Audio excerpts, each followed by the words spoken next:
to museums and taking them to colleges. Yes, yes, yes. But for some reason, many of the young men seem to think that if they are on the right track, doing the right thing, that they punking. They're not down with everybody. And so, yes, you can play ball over there. It may not be the Rutgers basketball court, but I can tell you what you need to do is check the person that you're playing with and hanging with after you leave the basketball court. Because that's one thing he did not do. And we watched. Every time I went up to the jail to see him, another young man from Lakeview was in jail. And I have now counted from the time he went in to the time he left Nassau County. By the time he left Nassau County Detention Center, the fact that there was over 25 young men from this neighborhood now in Nassau County Detention Center. There's something real wrong with that in a community as small as we have it. And one thing our young people don't understand, they think it's a punishment on them. Do you know that in Nassau County, that if you're 18 and under, you stay in the cell 22 out of 24 hours? Did you know that when the women that you love come to see you, we have to strip ourselves not only of all of our jewelry, but our brassieres if they have a metal hook in it? And we have to walk in there almost naked and ashamed? Do you know that if you call your house, your parents have got to constantly put money on a telephone account? And there are things that they cannot send you. You walk around out here and you brag about your fancy basketball sneakers. And I know Dre always wanted something that had a logo on it. But when you go to jail there, you can't wear anything with a logo on it. Anything with a logo, if I send him a champion shirt with a little tiny C on it, they send it right back to me. Something is going wrong in our community where we are losing our sons. And I thank God for every man that's out here that's willing to say, I'm willing to step up and I'm willing to do something. I have something that I can pour in their ears. I'm willing to stand before a judge and say, I'll look out for them when they get back. I'm willing to step forward and say, I'll wrap around this young man. Because there are times some of our young men are hurting in places we know nothing about. And so I appreciate all of our men that are stepping forward saying, I'm willing to spend that time. But young men, you got to be strong enough to say, I want somebody that I can talk to besides my mother, besides my father. When my friends are trying to pull me in the wrong direction, I'm willing to go to somebody else and talk to them. See, DeAndre is talking now. He's writing now. He's listening now. Because one thing that we refused to do, initially we wouldn't even bail him out.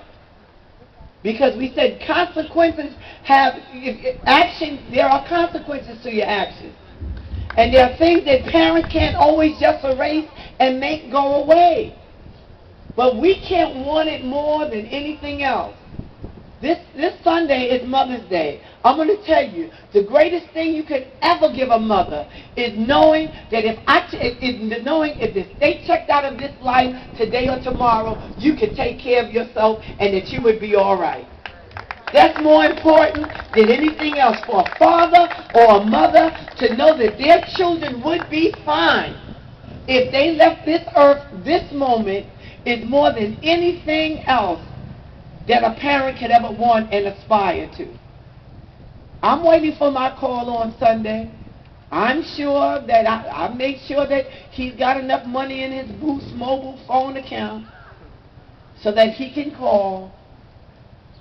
And I'll wait for it to say, you are receiving a prepaid phone call from a prison.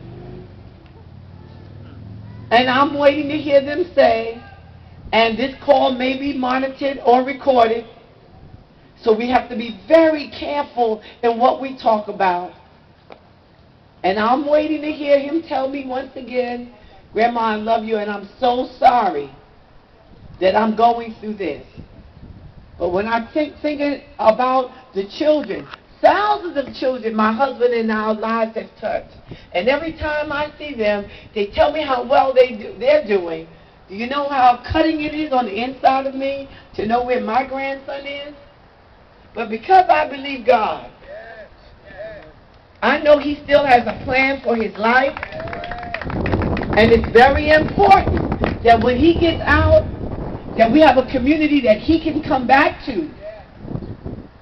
That not only does he feel is stable, that if he ends up on that basketball court, when he finishes playing, he's coming home and not hanging out. Hello? So I just want to thank Mr. Beston and all the men that are rallying together to say we're not going to talk about the problem, we're going to do something about the problem. And I've already told them, I've already gotten word that 37,000 beds are going to be emptied in New York State. That means we have a number of young men that's going to be coming back to this community. What's going to be here when they get here? Is it going to be the same, or is there going to be a change? Change. My young brothers, it is my prayer that we not just talk about doing great things, we do what is absolutely necessary to be or to achieve the greatness that we talk about. And last but not least, no disrespect to any educator here, but I can tell you there is a hole in the educational system in West Hempstead and in Malvern that does not really push to make sure that you meet the requirements necessary, not only for you to get in a good quality college, but to graduate from that college.